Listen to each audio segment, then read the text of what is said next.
Hello मित्रों, हमारी पृथ्वी एक गतिशील ग्रह है। इसके अंदर एवं बाहर निरंतर परिवर्तन होता रहता है। क्या आपने कभी सोचा है कि पृथ्वी के आंतरिक भाग में क्या है? हमारी पृथ्वी किन पदार्थों से बनी है? आइए मित्रों, इसे समझने की कोशिश करते हैं।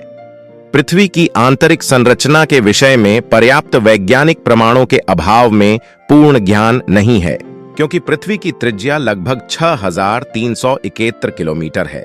अब तक सबसे गहरी खुदाई आर्कटिक महासागर के कोला क्षेत्र में 12 किलोमीटर की गहराई तक की गई है। पृथ्वी की भीतरी परत की गहराई को देखते हुए हमारे द्वारा भेदी गई गहराई विशेष महत्व नहीं रखती है। जब तक प्रत्यक्ष अवलोकन संभव नहीं होता, तब तक भूवैज्ञानिक अध्ययन हेतु विभिन्न अप्रत्यक्ष प्रमाणों पर ही निर्भर रहना पड़ता है। वैज्ञानिकों ने पृथ्वी की आंतरिक संरचना की जानकारी के लिए प्राकृतिक और अप्राकृतिक साधनों को आधार बनाया है। प्राकृतिक साधनों में ज्वालामुखी उद्गार पर आधारित साक्ष्य, उल्का पिंडों से प्राप्त साक्ष्य तथा भूकंपीय तरंगों का अध्ययन शामिल किया गया है। दूसरी ओर अप्राकृतिक साधनों में घनत्व, ताप और दाब से प्राप्त साक्ष्यों को सम्मिलित किया जा सकता है। घनत्व पर आधारित अध्ययन करते समय पृथ्वी के औसत घनत्व और क्रस्ट के औसत घनत्व के आकलन के द्वारा यह निष्कर्ष निकाला गया कि पृथ्वी की आंतरिक परतों का घनत्व ऊपरी परतों से अधिक होता है। पृथ्वी की ऊपरी परत का घनत्व 2.6 से 3.3 ग्राम प्रति घन सेमी के बीच माना जाता है, जबकि केंद्र का घनत्व लगभग 11 ग्राम प्रति घन सेमी अनुमान लगाया गया है। संपूर्ण पृथ्वी का औसत घनत्व 5.5 ग्राम प्रति घन सेमी माना जाता है। इससे पता चलता है कि पृथ्वी के आंतरिक भाग में अधिक घनत्व वाले पदार्थ पाए जाते हैं। कुछ वैज्ञानिकों का मत है कि घनत्व में होने वाली इस वृद्धि का कारण पृथ्वी के केंद्र में चुंबकीय गुण रखने वाला लोहे जैसा पदार्थ है, जिससे पृथ्वी का कोर अर्थात केंद्रीय भाग इस्पात की तरह सुदृढ़ है।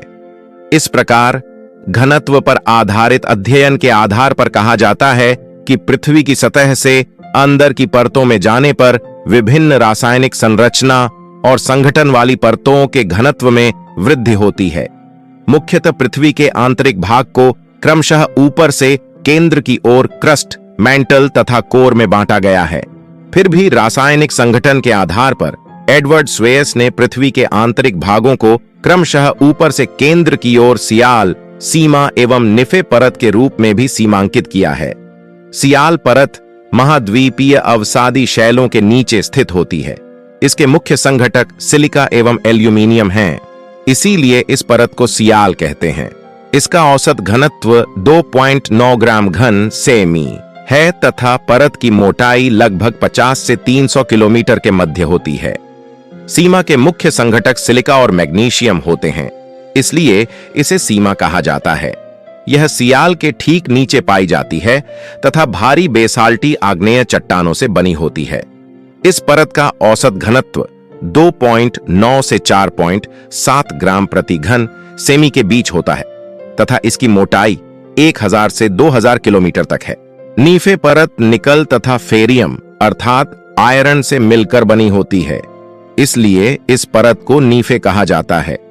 यह सीमा के नीचे स्थित परत है। इसका औसत घनत्व लगभग 11 ग्राम प्रति घन सेमी है। यह परत पृथ्वी के केंद्र तक व्याप्त है। धन्यवाद मित्रों, मिलते हैं एक नए टॉपिक के साथ। तब तक के लिए नमस्कार।